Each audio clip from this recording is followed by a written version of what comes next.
All right, so we've been doing a lot of examples, and so on this next example, I'm going to show you where the formula is derived from. Okay, the equation of the circle. It's kind of, I'll be honest with you, it's kind of complicated. It's not easy. Also, that's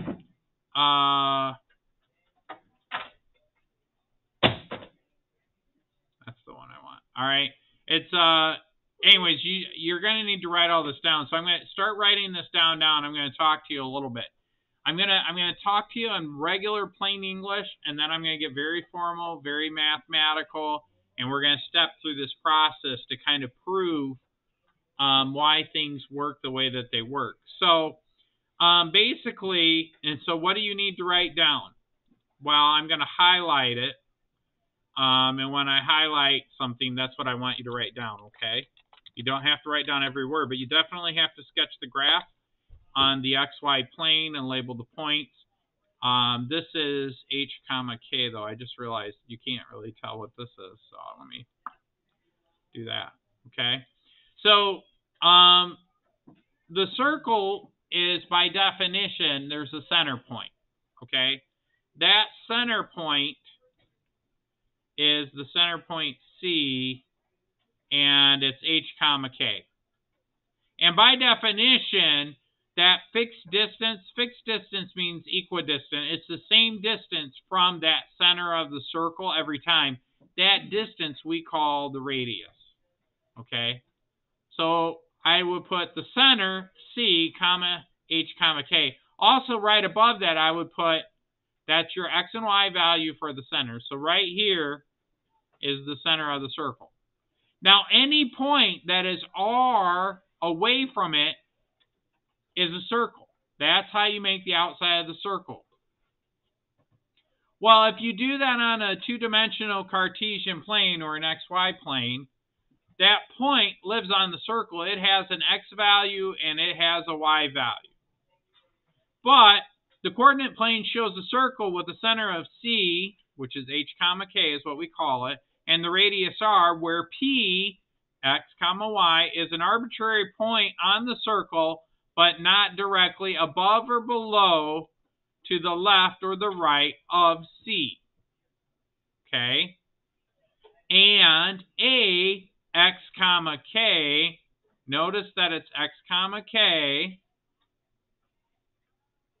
has the same X value for P and the same Y value as C. So A is a point with the same X coordinate as P and the same Y coordinate as C, which I just said. Explain why the triangle CAP is a right triangle. And so essentially, if you draw this outside, since A has the same X coordinate as P, and this is what you have to write down. You have to write down all this stuff, word for word. Okay, so get to writing. Now I'm going to explain, and then more importantly, I'm going to show you how we use this to figure out the equation of the circle. It's saying that since A is the same coordinate as the same X coordinate as P, and that segment PA is a vertical segment. So what they're saying is this line right here goes straight up and down. All right? So that's what they're saying is because A has the same X coordinate as P, then PA is vertical. Consequently, since point A has the same Y coordinate as C, then the segment CA is a horizontal segment.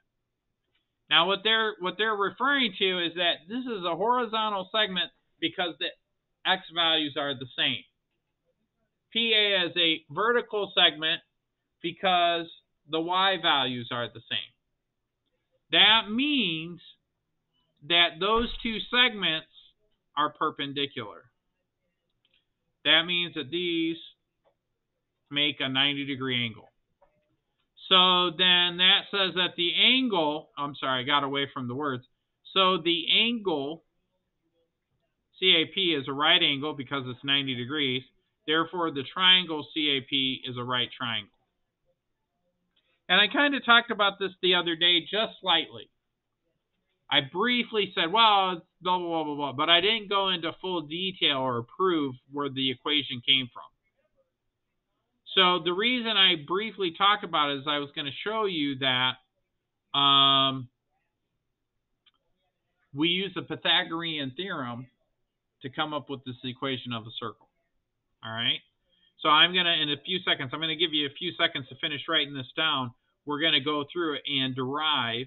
Derive is a fancy math word that means make up, prove, show that the equation of the circle is going to be consistent every time because it's based on the Pythagorean theorem. We do that a lot in math. Okay. So I'll give you a couple more seconds to finish writing that down.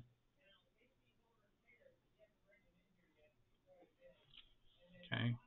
Can I move to the next slide? No? You're not even done yet. Slackers.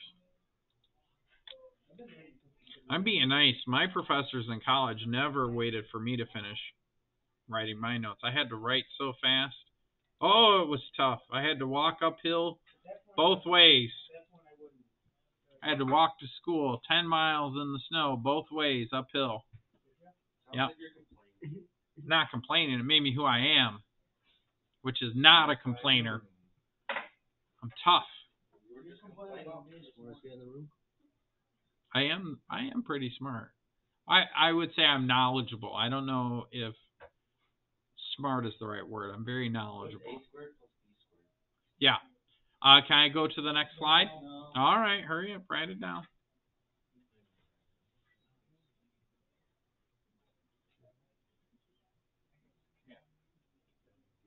Setting a timer. I went to Andrews University while you guys are writing this down. I went to Andrews University. I took a theology class. Well, I probably shouldn't have even said that. But the professor, I love the professor. Very nice guy. Very nice guy. But, yeah, well, I'm recording a video, so don't interrupt me. I want to hurry up while you guys are writing this down. And we had a professor, and he had these PowerPoint slides that they were all words. So it would be just like, it was like a Google Doc, but it was before Google Doc. I think it was a PowerPoint presentation, but it was just words. And it was a theology class, which is kind of important. So it was like, it had like a Bible scripture, and then it had like all these definitions of what it meant. And it was just words. And so he would throw it up on the screen. Just imagine a book on the screen. And he would just say, this means this, and this means this, and this means this. And by the time he got done reading it, he would click to the next slide, just like that. When he got to the last sentence. So he would literally go, since point A has the same x coordinate as point P, the segment PA is a vertical segment. Since point A has the same y coordinate as point C, segment CA was a horizontal segment. This means that the segments PA and CA are perpendicular. So the angle CAP is a right angle, and the triangle CAP is a right triangle. And then he would click to the next slide. Well, do you know how to take a picture? No, you didn't have cell phones that had pictures back then, and you certainly couldn't get them out in class if you did. But what's funny? Can I go to the next slide now? Yeah. Go. All right, I'm going. We found one girl in class that was somehow, through some sort of genetic mishap, able to write the notes as fast as he could talk. And we all chipped in, and we paid that girl every week to get a photocopy of her notes. And then we would write them out ourselves. Well, if you have a photocopy of the notes, why did you have to write them down? It helps you to remember them. Anyways, let's keep going. So I don't know if everybody did that. That was my process. So B, identify the lengths of the sides of CAP. So this is the same picture. You don't have to write it down a second time. So what is the length of the segment from A to C? So if I want to determine the length of the segment from A to C, I'm going to go from this point to this point. Well, that distance between there, isn't that, if you do the distance between 2 points, how would I write that? What changes in that scenario? What do you guys think changes in that scenario?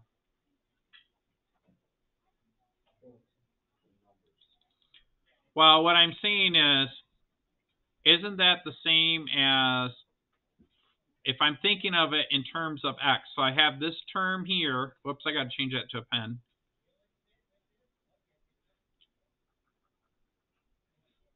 For point A, the x value is here, right? And for point C, this is the h value, and this is the x value.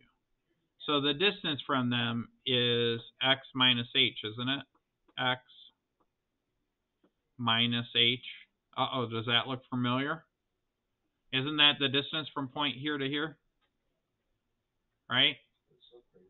Like if I were to assign a number to it, if I were to say that x was equal to 7 and this was equal and h was equal to 3, the distance between the two would be 4. Wouldn't that be the same as 7 minus 3? Sure. Okay, good. So now let's do that with AP. So from A to P, because it's a vertical segment, isn't that the same as y minus k? Yeah.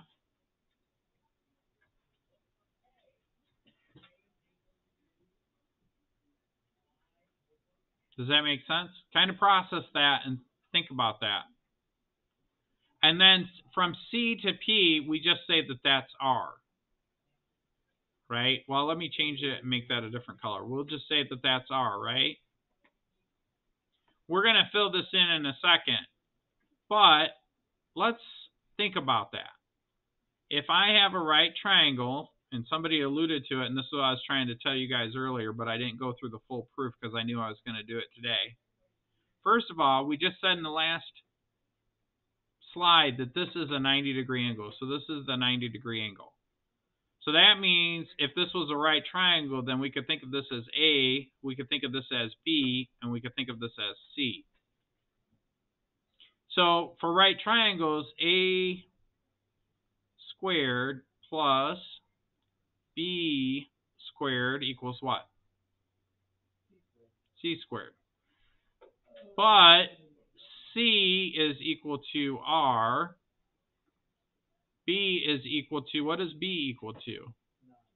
Y minus K. And what is A equal to? X minus H, right? So in my next line, instead of A squared, couldn't I say X minus H squared plus, what's B? Well, B is Y minus K. And what is C? Well, it's R. So C squared is R squared. So the formula is X minus H squared plus Y minus K squared is equal to R squared. And remember that H comma K is the center of the circle. And R stands for the radius.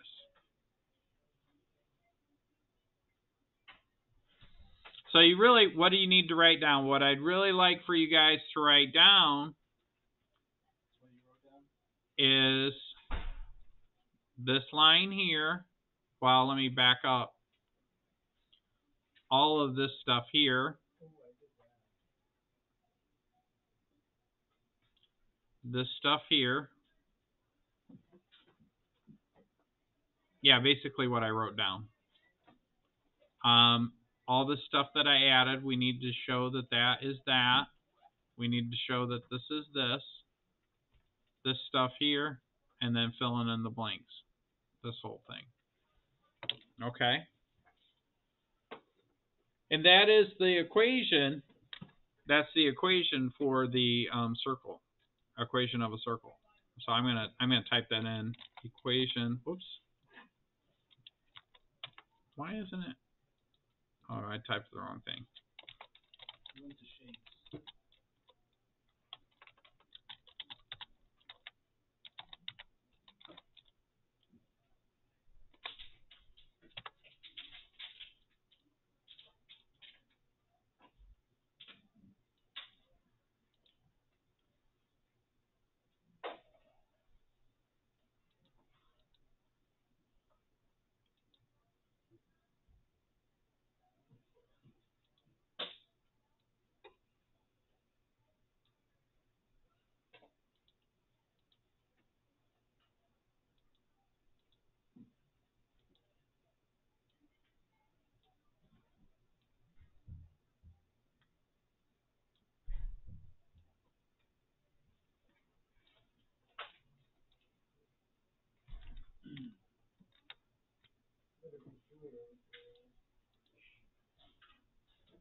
Okay. Any questions on that? No, sir. All right.